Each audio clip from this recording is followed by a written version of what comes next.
it seems that we're in a time of, if you even look at it, like the climate change, the changes, the floods, the days of darkness, the fires. Like it seems like we're in a period of time unlike any other. And I would say that we're in a time of the Moshiach. Like we're in a time of something's happening. Like we don't know. We obviously haven't seen the Messiah, but I would say we're in a messianic time. Something is definitely changing. And because of that, of course, we should be able to play music. Shalom and welcome to Hebrew Voices. I'm here today with Mikey Pauker. He's a devotional Jewish rock and reggae artist based in Orange County, California. He's been described by Time magazine as one of the, quote, the 10 stars of the new Jewish music. Mikey creates spiritually infused music that blends rock, reggae, folk, and hip hop with deep Jewish wisdom and prayer, sung in both English and Hebrew. Shalom and welcome to the program, Mikey.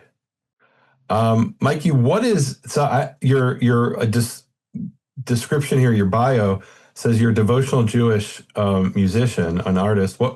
What is devotional Jewish music? And I ask that because, I've been to a lot of churches and synagogues around the world, and one of the things I see is that in churches they'll sing a lot and they really get into it.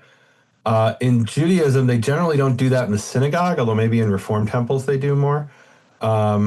Whereas in churches they do that, and Jews, they'll do that, but they'll do it generally outside the synagogue, right? So you'll have like Chabad will get the term lebedik, right? Which means from the heart. But they usually don't do that in the synagogue as much, not with instruments anyway. So what is a devotional Jewish artist? What does that mean? Well, first of all, I just want to say thanks for having me on your show. Yeah. And I've had the pleasure of listening to you, and I'm really enjoying what you put out. So devotional Jewish music is music that is based on Jewish scripture. I'm talking about the Chumash, aka the Torah, the Hilin, Psalms, Hasidic text, and also based on liturgy. And liturgy is a fancy word, people, for prayer. Meaning the formal prayers that are in Jewish synagogues. Exactly. So when I'm talking about liturgy, I'm talking about the actual prayers from either Shachrit, which is morning davening or prayer, Mincha, which is afternoon, or Mariv, which is the evening. And so the music is based on that scripture. And when you talk about worship music, Christian worship music, I would say, yes, it's just like that, but without Jesus. Why don't we have more of that? Like, can I just be really honest? When I was a kid, my father would drag me to the Orthodox synagogue, and I was bored out of my mind. And I've been to some Reform temples, and I'm like, yeah, I can get into this. Look, I'm not trying to knock Orthodox, but so here's the real answer. Historically, right? The temple was destroyed, and they said music's only for the temple. But then we were bored for 2,000 years. So, I mean...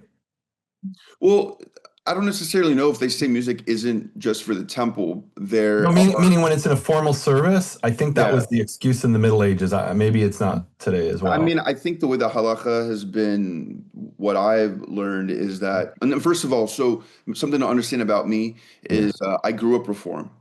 Okay. Then I became Hasidic. Oh, wow. So okay. I went from the Reform world of growing up to then studying at a Chabad yeshiva, living in Jerusalem, and I was Hasidic. That was in 2000 when I was living there, 2011, 2012. And now I'm studying to be both a rabbi and a cantor. Wow.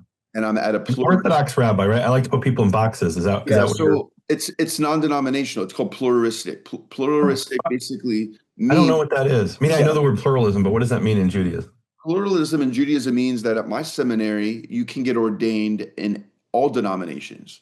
Really? We have Orthodox scholars and historians and teachers. We have conservative. So conservative conservative would be egalitarian. So it's the same as Orthodoxy, except, men and women have equal roles. And then let me explain that for the audience. In an Orthodox synagogue, a woman can't read from the Torah. Right. And then women sit in different sections. In conservative, do they sit together? Conservative, they do sit together. So there's a Okay. mechitza in the Orthodox world. In the conservative world, halacha is almost identical in some communities in conservative to orthodoxy. However, it's egalitarian, which means Okay. men and women or people that identify however they identify, they are who they are. And there's plenty of rabbis. My whole life, I grew up. So first of all, that's the conservative movement, right? If this is like one side, You guys, that's orthodoxy, conservative with a big C. the I big mean, within Judaism, if you ask Orthodox, they'll say, "Oh, the conservative, those are the liberals," right? That's where things are a bit Right. confusing. Actually, conservative would be considered way more, I would say, religious in their understanding and their living of the law and reading from the Torah, right? So, like, you go to most conservative synagogues, they're going to probably do a full shachrit, a full Pesukei de Zimra, a full service, a Torah service with in Musaf. Like, they're going to do it, right? And the thing too about conservative music is probably I don't know when it changed. I need to do my research because I want to do my thesis on like Jewish music. Oh, I Um, love but one of the things that changed is they said they approved that you can have music on Shabbat. And so actually one of my teachers who I used to be mentored by a man named Craig Taubman. He went to Temple Sinai, where I'm actually leading services at Temple Sinai in Los Angeles there this fall. I'm it. Oh, coming wow. up.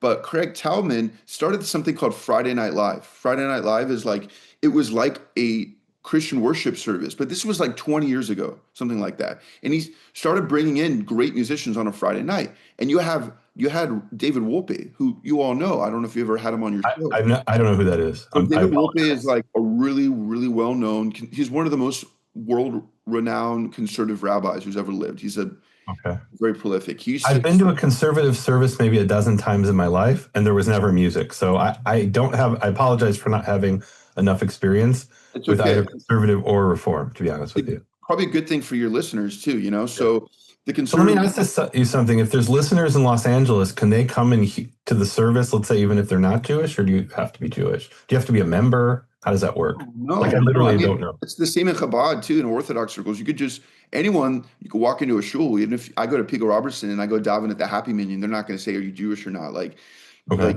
at any of these, it doesn't matter if you're Orthodox, conservative, reform. I've never been to a service. People say, "Hey, are you Jewish?" Like usually people just like come in, be with us, right? So Okay. so that's the conservative movement is like there, and then the reform world, it's a little bit different, right? It's a little more radical and different. It's still egalitarian. People are still, but the halakha kind of changes depending on the movement. But that's that. And then you have the conservative, then you have the Reconstructionist movement, which came off the conservative movement. And then you have the renewal movement. So there's all these other liberal kind of branches that aren't orthodox that like where you walk in and music is a part of the everyday service. But when you Hmm. go to certain orthodox circles, especially Haredi circles, and even like really Hasidic circles in some of the sects, you're right. There's, especially in Shabbat, there's no using instruments because, right, they say that if you break it, you break a string or you're fixing or you're playing and you're gonna. So just to be clear for the audience, Right. in the Orthodox and certainly the ultra-Orthodox world, it's actually forbidden to even hold an instrument or touch an instrument, let alone to use it on Shabbat. So if they have music, it's going to be entirely vocal. So like Right. we had someone on the podcast who was doing, um, he was doing like rap and he's not a musician, right? He's a scholar, right? But he was doing rap of ancient Hebrew poetry in an Orthodox service. But that's extremely unusual, right? It was Right. unusual enough where I'm like, let's have this guy on because I've never heard anything like this. And who was it? Gabriel Wasserman. He is probably the top scholar in the world on ancient Piyut, ancient liturgical poetry. Love Piyut. Yeah. So yeah, the world that I'm immersed in, right? The world that I'm immersed in, I see because I daven and w- basically have been in rooms with either, Litvak Jews, which are, you know, Litvak and Hasidic, who are very different. These are very different people, and Haredi rooms, and Breslov, and Renewal, and like I have seen it all. I've seen the gambit. Wow. I've been in the rooms, and I actually my melodies that I've written are sang across denominations. Like Wow. are What's an example of something I once had on the program? Rabbi Twersky, Mm. you know the song Hoshia Edamecha? He wrote that, which I'm I, like, how is it you wrote that? I grew up singing that. That's been around forever. He's like, no, no, no, I wrote that. And he sang it for us, or I don't know if he sang it or it's been a while. It's before he passed away you or mean something. the Hoshea? No, that's Moshia. No, Moshia. that's something else. Hoshia Edamecha, Uvarech Nachlatecha, Right, right. Murray, Murray, Murray, Murray. Right. So guys, you don't want to hear me sing. We want to hear Mikey Moshia, sing. not Hoshea. Believe me. But yeah, he was an older rabbi, right? And he passed away, I think, in the last few years. And he actually was the author. So what are some songs that are sung across denominations that can you play one for us? I can, like I was saying, it's a little challenging right now So with guys, I want to encourage he's gonna sing something for us, hopefully in a little bit. yeah. Go and find his I don't know, where do you get your music? I don't listen to music, I'll just be really honest with you. Where do you get music these days? You Where get they my can music anywhere. You can Google me and you can get it on any major DSP, Spotify, Apple Music, uh, Beautiful. Guys, anywhere. go buy his music and support what he's doing because we don't have enough devotional Jewish music. I'll just say it.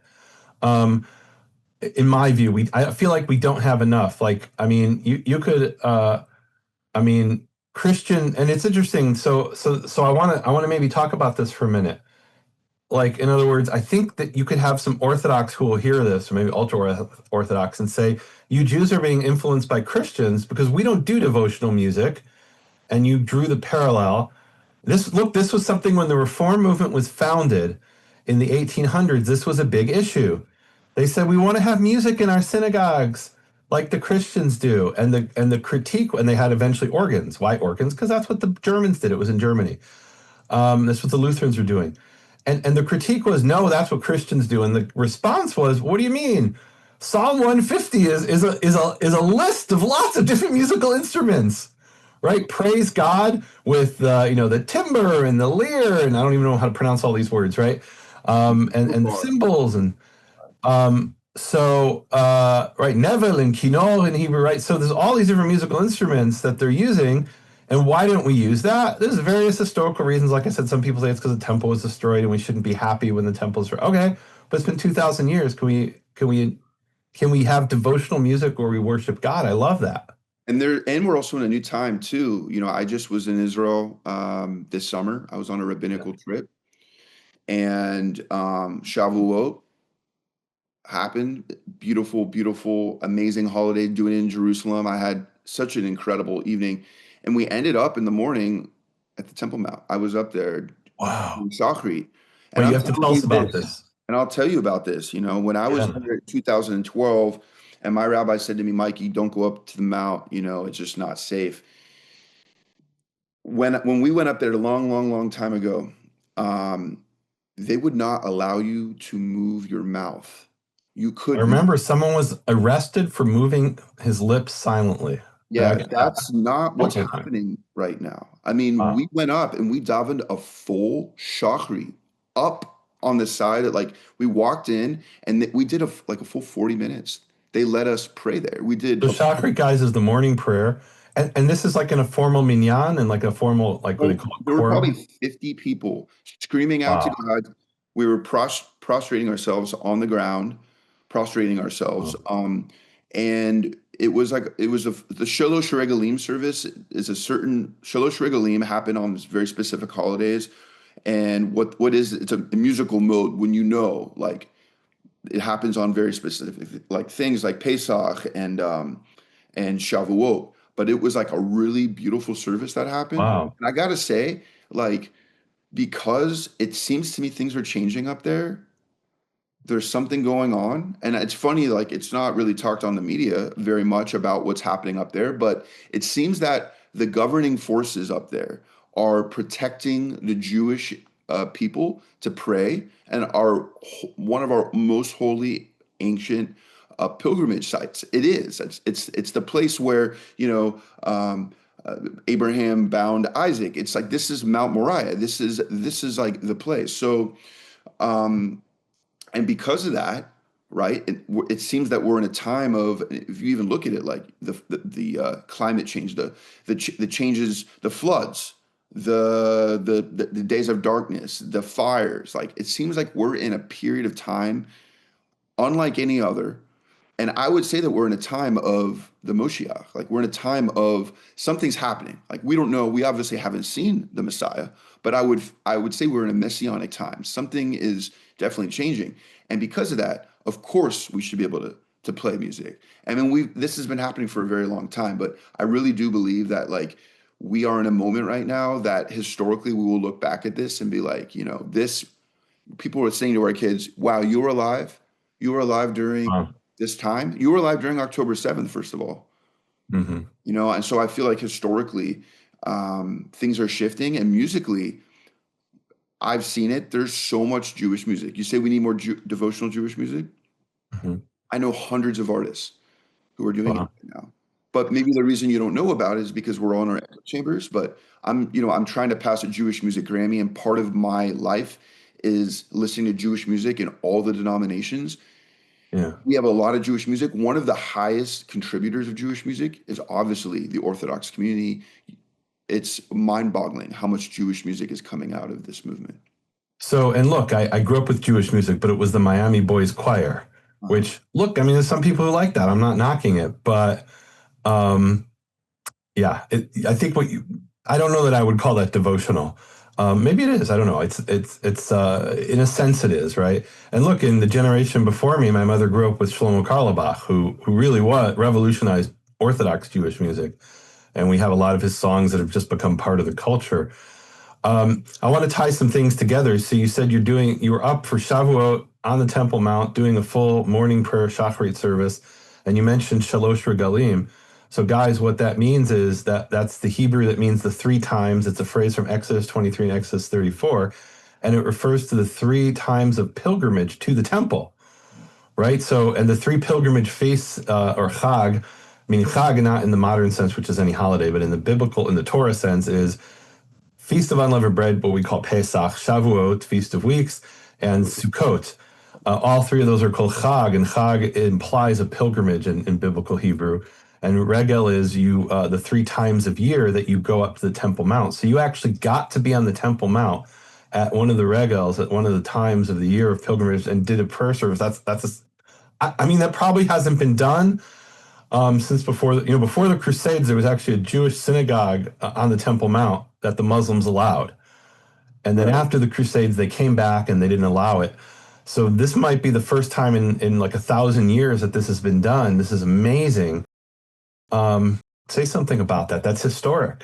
I mean, it was historic, and I think, unfortunately, what you see on the news is like the only thing that you see is Ben Gavir up there giving a speech. That's what people's context of the Temple Mount is. The media only likes to take a video of a politician and say this is what's going on. But apparently, when went up there on Shavuot, it's been happening for like it's been getting more popular year after year after year. There are people on the Temple Mount Mhm. who are standing up there and praying. But honestly, I have to say, when I was there in 2012, I'll tell you a story, and this is something that I have kind of left out of most interviews. I went up to the Temple Mount in 2012. I was with a group of guys. We went up the bridge. We got an escort. We walked right up to the steps of the Temple Mount, and then on the count of three, the guys who I was with, they said, "We're gonna chant the Shema." Wow. Three. First of all, I didn't know who I was with. I didn't understand the context of the situation.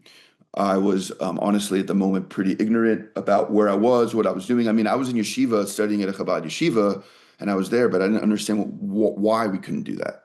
And then we started singing it, and it all hell broke loose. I mean, the security forces were yelling at us. Palestinians started throwing rocks. It was And when you say security forces, you mean the Israeli security forces? at the time. I don't know. There are Israeli security forces up there, but I thought they were Druze. I Well, thought. they probably are Druze, but they're Right. still, meaning they're not Jewish, but they're Right. They choose Druze because they understand Arabic and they can know what's going on. And they're also an equal party. They're a good referee, as you would say. Right. They're not Jewish, they're So not Muslim, they're neutral, right? that's That's right. So the security forces got very upset. They obviously escorted us out. It was, at the time during 2012, that was considered like a fringe activity. Mhm. Now it's not so fringe. I mean, people are getting like multiple times a day. They're allowing Wow. Jews to go up to the Temple Mount. Now, you could go up, anyone could go up to the Temple Mount. Like you could go up and you could stand at the Temple Mount and touch the Dome of the Rock. A Jew can't go and stand up. We only get escorted there at very specific times, and we do so with security, and there are very specific protocol. But like anyone could go up there. A Buddhist could go up there. A Buddhist could go up there and chant, whatever chant they want to chant, or the Krishna, they can chant the, you know, whatever is deep to them. But for us, a Jew to go up there, like we want to talk about apartheid, like this is real Right. apartheid. So there's discrimination against Jews openly worshiping in the Temple Mount, and now you're saying they're allowing it. Not this past weekend, the weekend prior, I put on a Jewish interfaith concert with Muslims and Jews, and we Oh, I could. love it. So talk about that. We just talked about you going up to pray at the Temple Mount, and some people are Right, thinking, here's some radical Jew right, who's Islamophobic, right. who's going up there to offend the Muslims. And actually, you're involved in interfaith Yeah, music with right. Muslims. So tell us about that. Yeah. So I met after October 7th. I've Mhm. been sitting in different spiritual communities, and one of them is a community that's out in California, out here, that puts on really nice, beautiful like Shabbaton like ceremonies. And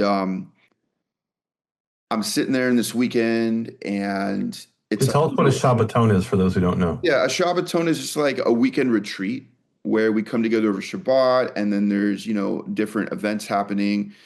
This weekend um, we were sitting in kind of like an interfaith ceremony, Hmm. and when we say that, it's called Path of the Moon. And we were looking at why is it called Path of the Moon is because like obviously Abrahamic tradition shows that Judaism and also Islam, we follow the moon, the lunar calendar, and we are people. There's a lot of other reasons, but we are a people of the path of the moon, and we had this like interfaith gathering. And over the weekend, I started kind of connecting. Like at the time when I was there, it was kind of challenging, obviously, to hear the Muslim call of prayer.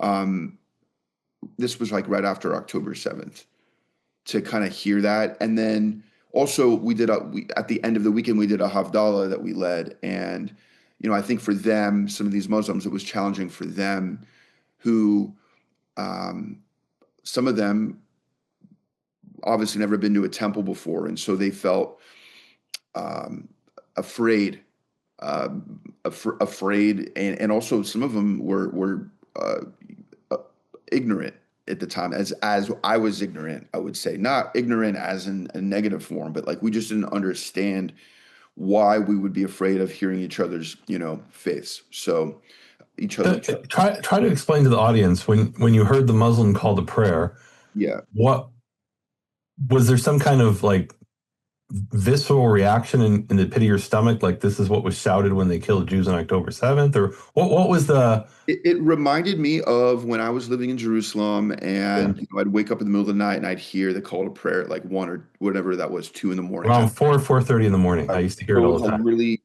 and you're trying to sleep, and it like reminded me of this like visceral like feeling in my body that I'm trying to sleep, and why is this happening, and like not understanding why we if it's at the time I didn't understand why at all times of the day. I just thought it was an annoyance. I didn't understand that they prayed, I think, 5 times a day. Like Right. it was What significant. neighborhood were you in, out of curiosity?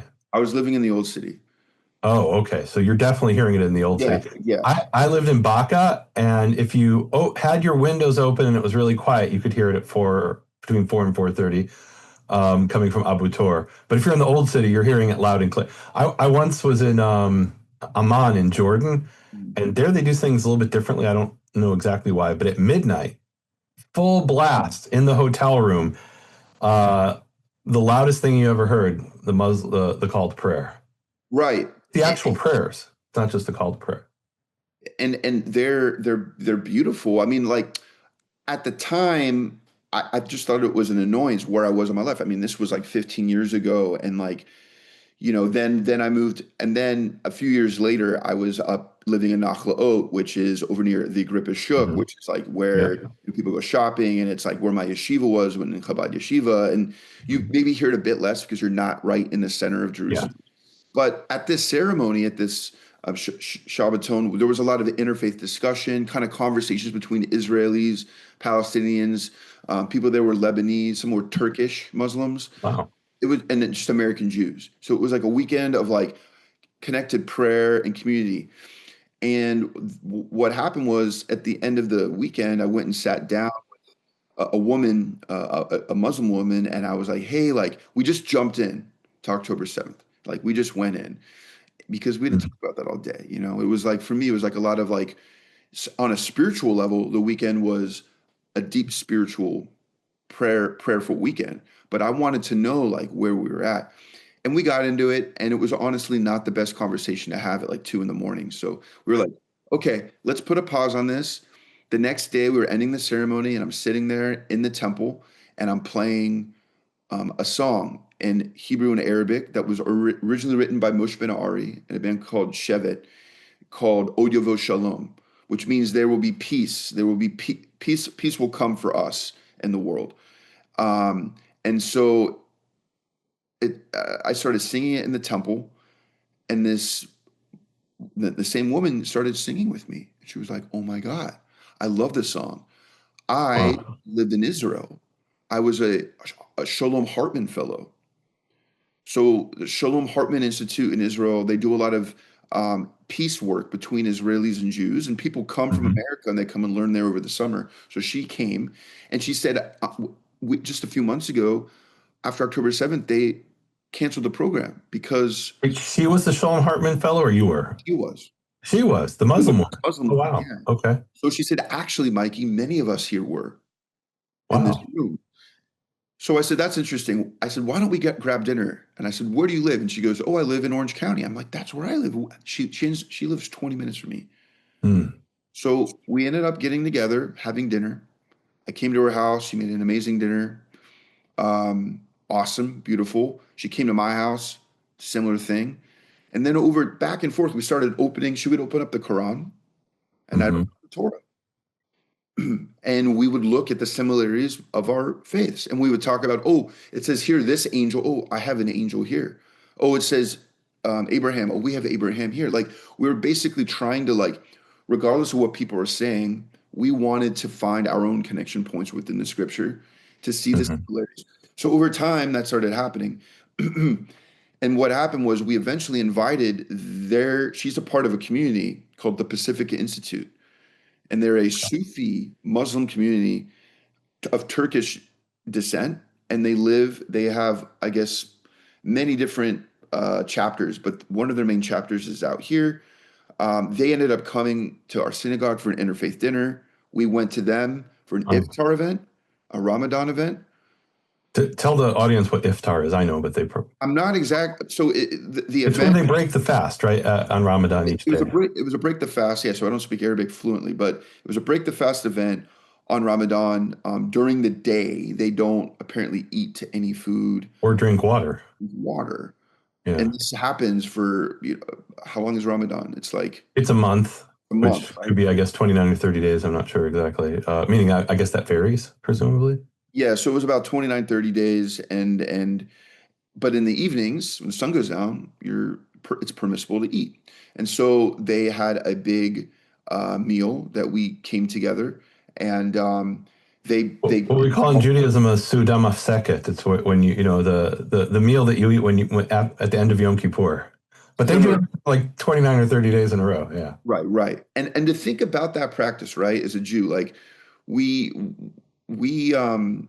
traditionally most people don't do that unless it's on very specific days. I know that I've heard of individuals like say like biblically if there were people who fasted for certain Mhm. periods, but The process of doing that every day, and who I was talking to, like my friend Brittany and my friend Daniel, who were there, and a bunch of other people, I could tell that they were on a different spiritual plane than when I met Solomon at the ceremony months and You mean months. the Muslim? Brittany's a Muslim? Yeah, Brittany's a Okay. Muslim. Okay. And then, so after doing that back and forth, the rabbi, so the rabbi that I pray with at the synagogue that I'm at, he told me that after October 7th, his local mosque, like the imam cut off ties with him because he said it was such a tense moment. And Yeah. when I told the rabbi about this, he started coming to events and we started having these conversations. And now the rabbi is like, we're together and he's like, why don't we put on like a night of music? So we ended up Wow. putting on this beautiful night of music. This was 2 weekends ago, and it was called Shalom Salam. We brought together their And imam. shalom, guys, that's the Hebrew word for peace, and salam is the Yeah. Arabic word. So, Sorry, I should all right. break things down. I'm No, that's obviously fine. That's my job to translate. cool. So it's called Shalom Salam, and which is really interesting because what we found out through the process of planning this concert is Hmm. there were many words that we say, obviously, like Shalom Salam, peace be unto you, and hello are the same, almost the same words. They sound similar, but like even the word ruach, like the word ruach, which means spirit, also, um, and the word neshama, which means soul, they had, I don't have the exact translation, but they had other words that were very similar in us planning this. Right. The, So in Arabic, it's ruh, and I don't know what the Arabic word for neshama is, but I would imagine it's something like nisam or so. The sheen becomes a sin, and the sin becomes a sheen between Hebrew and Arabic usually. which people would think like, oh my God, we're so different, but we actually come from the same Abrahamic father, and we actually share a mutual, our self-determination. We as Muslims and Jews, we have a tied in self-determination. And what I learned from What sitting does with, that mean? A tight end self? I don't know what that means. what I mean by that is that like our existence, we thrive. I think personally, we thrive when we all thrive. That I feel like there are too many echo chambers, both in Jewish communities and in Muslim communities that say Jews are evil, right? Muslims might say Jews are evil, and the same Jews might say the same about Muslims, or Muslims are colonizers or something like that. And although Muslims would say Israelis are colonizers, like they're the same arguments, but they're based on their it's there aren't enough conversations where we're trying to figure out how can we both build bridges, work together, because we're obviously none of us are going anywhere. Like if we think That's a that, really interesting point. So, my father, who was an Orthodox rabbi, yeah, I once talked. I was doing a interfaith dialogue with Christians, and he did not approve of it. He said, "Look, we have our thing, they have their thing. Let's leave it alone. There's nothing good that can come out of an interfaith dialogue." And so make the counter argument. What's the argument of? Because I know there's some of my Christian listeners are saying, well, Muslims worship a moon god named Hubal, and and that's who Allah is, and so it's a different god. What would your response to that be? What good can come out of the interfaith dialogue with Muslims? I'll put it another way. What would happen if we just stopped? Like we've stopped talking to each other, and because we stopped talking to each other, what has happened to the world? The world is broken. Like we need to all be in conversation. It doesn't mean that necessarily. So, for instance, over the course of the evening, they did their evening prayer, Hmm. and we went and we as a part of the concert, they went and they sat down and they did their prostrations, and we had the opportunity to observe, like in a temple. Like when are you ever given that chance to get to observe and get to hear them talk about their own faith and their intimacy with their God? Why Hmm. is it that we're in a place now where people say, oh, let them do their thing? Well, of course, we're going to have disagreement. If we don't have transparency about this is what we're up to, this is why we do it, then that's why stereotypes continue to form. Because we think we know what they're doing, but we don't really understand why they're doing what they're doing. And in those conversations of those nuance, we can therefore approach conversation and prayer in a place of curiosity rather than projection. I, that was so well put. Thank you. That you was really well explained. I once heard this interview where it was something in American politics, and they were asking this guy to explain to the other side. He said, "I don't want to explain to them. I just want them to be gone." And it reminds me of there's this line in the series The Wire where there's this character. He says, "You want it that other way, but it ain't that way. It's this way." Right? You might want them to all be gone, but that's not going to happen. So now in the real world, how do we, in a very practical sense, how do we survive? How do we get along with each other? We could not. The most dangerous thing we could do is not understand the other side. On October 7th, October 6th, let's say, Right. the heads of Israeli intelligence didn't understand the other side. In contrast, the head of Hamas, Yahya Sinwar, was in an Israeli prison, and he spent years studying Jewish culture, and he used that against us on October 7th. And so, just some very practical sense, not understanding the other side is they said actually in the Israeli intelligence services, we don't need experts who know Arabic because we have computers that will translate everything for us. And they got caught by surprise because they got rid of what they call what is it called, int or something, human intelligence. I don't know. So not understanding the other side is extremely dangerous. It's also not productive. Look, we have a lot of Arabs and Muslims who are Israeli citizens who serve in the Israeli army. There were Muslims killed on October 7th trying to save Jews. That happened, guys. And there are also too, if you want to talk about like Muslims, but also even Palestinians or people who identify.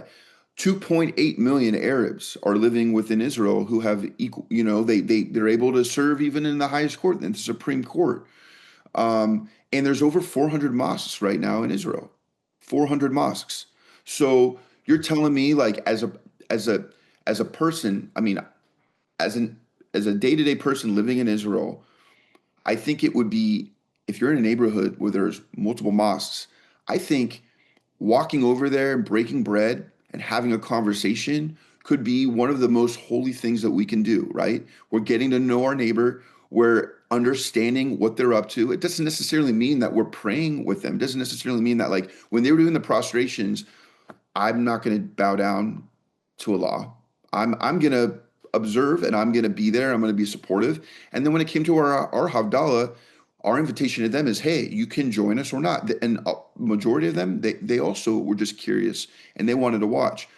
But the night that was so special, was so great about the evening was it was a we had time for conversation. We had time for communal prayer. We had time for learning about our theology and our liturgy and our philosophy. And we had music. They shared their songs, which I would say they were similar to Piyutim, which would be like poetic Jewish music.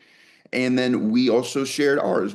I led a Shema, which comes from Deuteronomy, and it's the we say the Shema twice. It's the central prayer for Judaism. We say it in the morning for Shachri, and we also say it in the evening. It's like the central prayer for Judaism.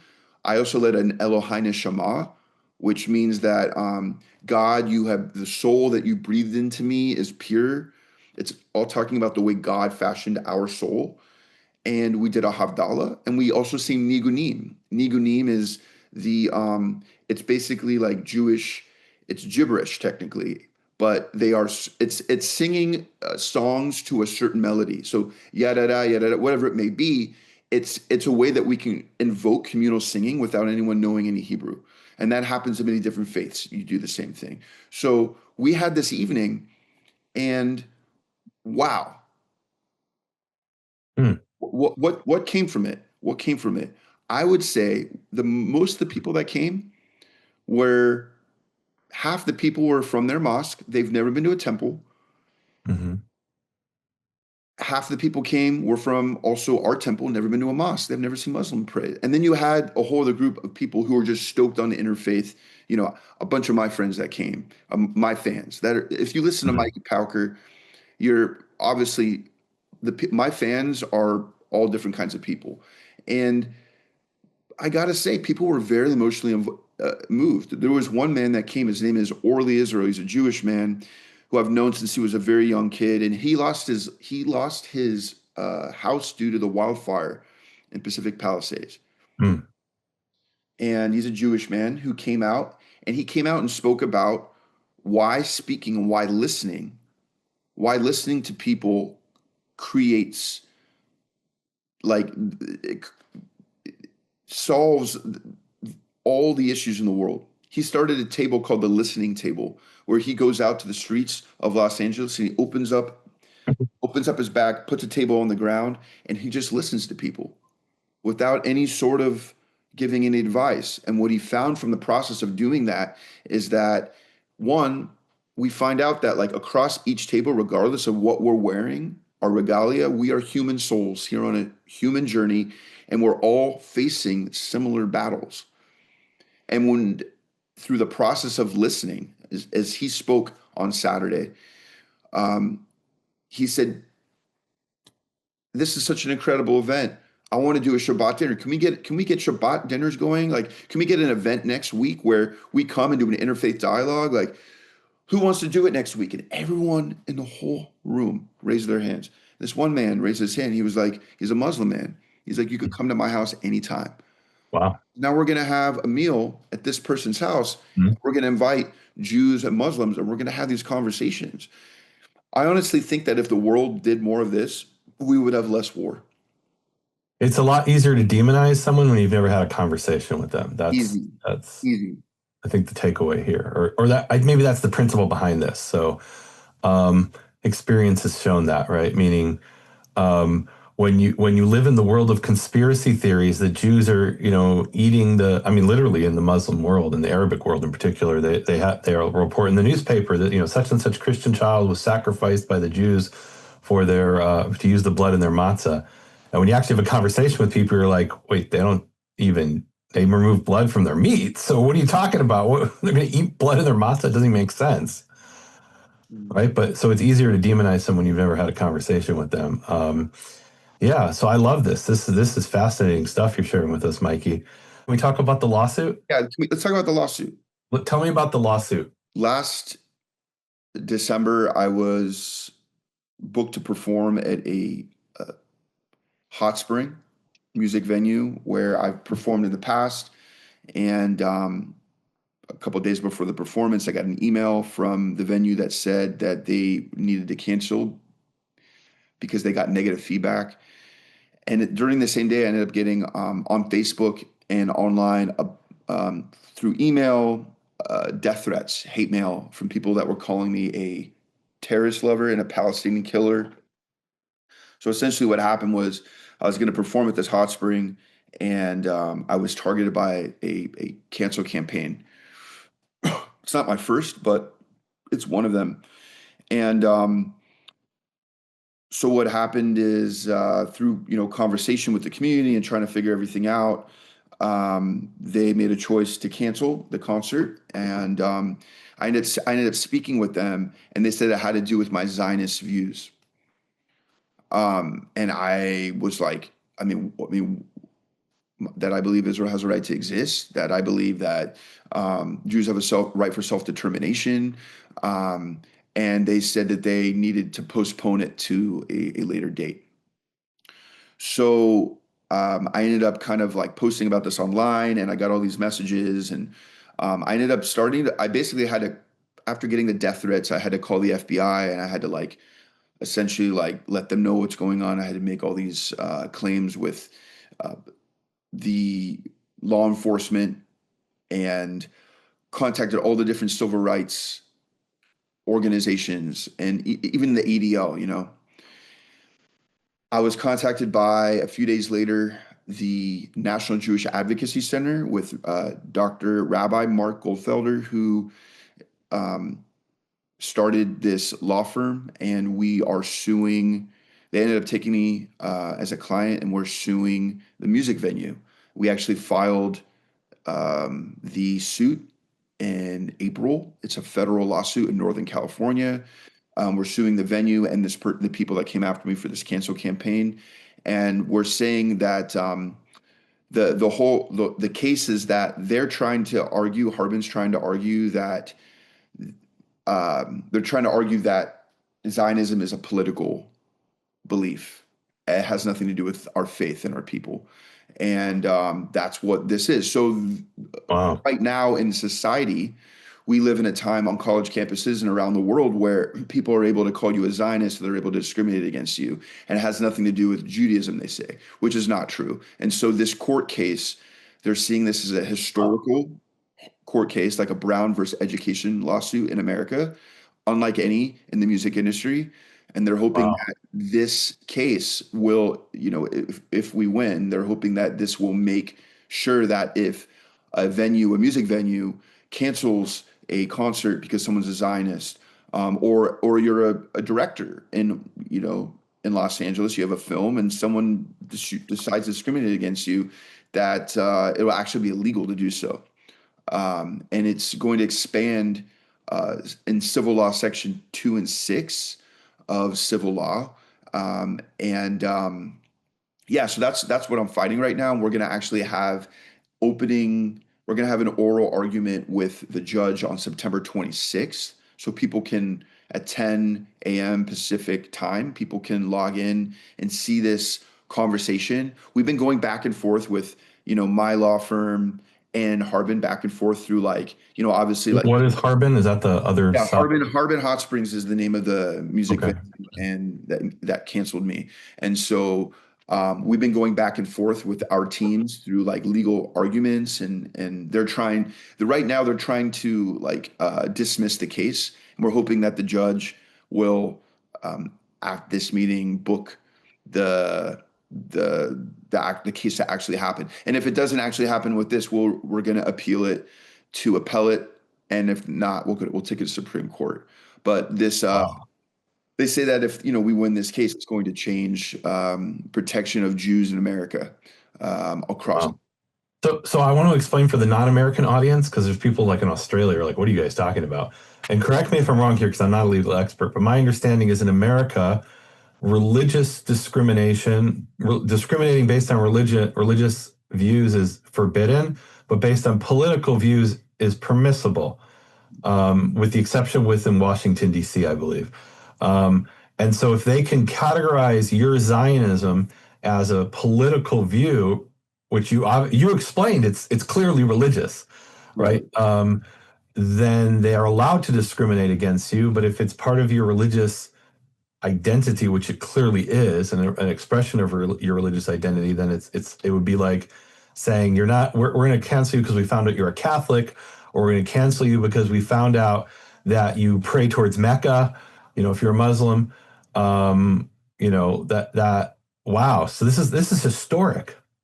It is historic, and yeah, I mean, I would say, unfortunately, it, like, breaks my heart that I had to even do such a thing, because I used to Yeah, perform at this place, and yeah, this venue is a place where a lot of musicians in, like, the festival world that I used to play in a lot all go to, because I wasn't just playing in synagogues, I was playing music festivals, like for mm, instance, like, I played, Red Rocks with Stephen Marley, singing Jewish music.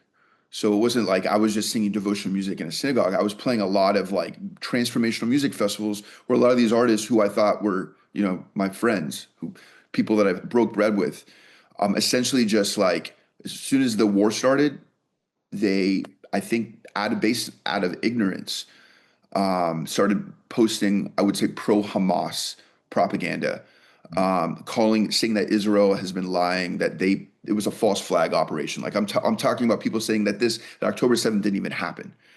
A lot of wow, individuals in these transformational circles are, like, coming out with not just criticism of Israel, but, like, saying Israel doesn't even have a right to exist. That, like, Israel needs to be destroyed. And one of the main arguments in this case, we were able to do some research, and we found out that there were multiple artists that performed at Harbin that were on their social media showing the burning of the Israeli flag and praising Sinwar like he's a god. Sinwar, who conducted the October 7th attacks, and calling for the death and destruction of Jews. Like, there's been artists that they booked, multiple people who are sharing this content. But they said that me, being a Zionist, calling for saying that I support Israel's right to exist and for us to protect ourselves, that I'm considered a terrorist, when in fact you have artists who are literally calling for the killing of Jews. and Israelis who are Yeah. performing at their venue, who they're supporting, but not me.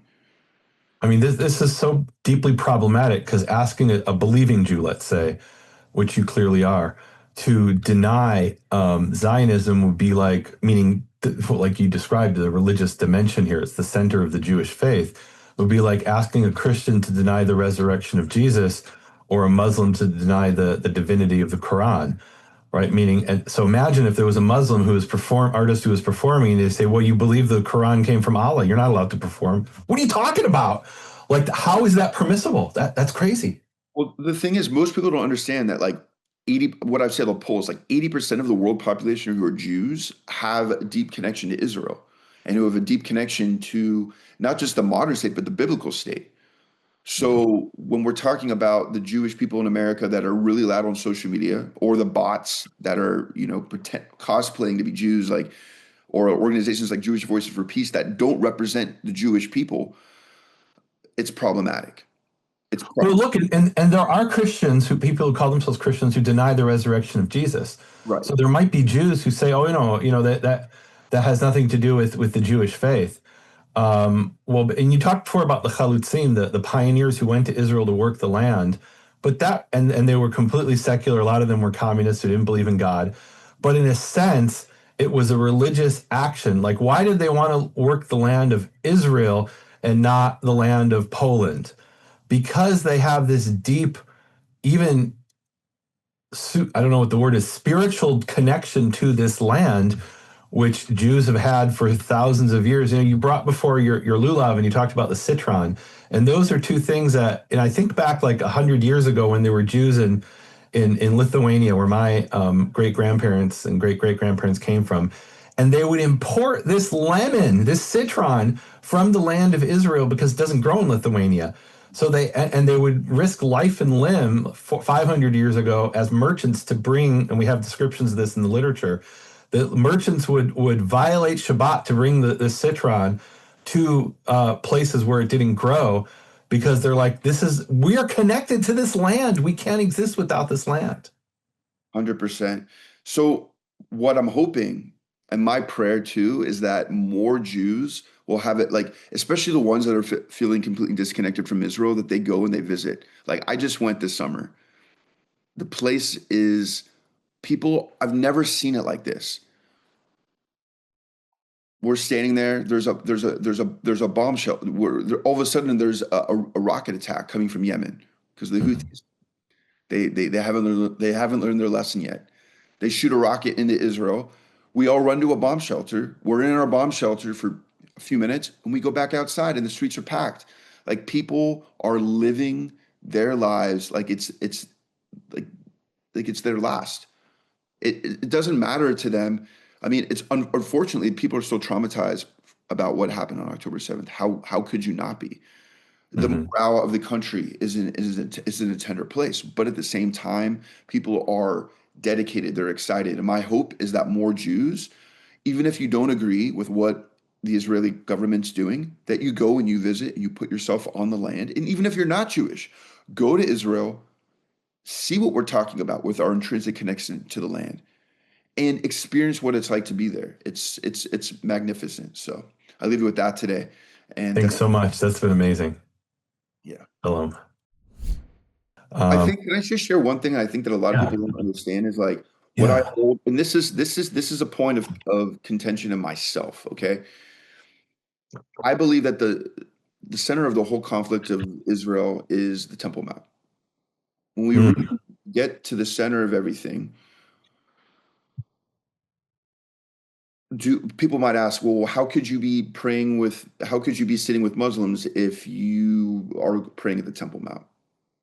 And I believe that there hopefully will be a third temple. You have been listening to Hebrew Voices with Nehemia Gordon. Thank you for supporting Nehemia's Makor Hebrew Foundation. Learn more at nehemiaswall.com.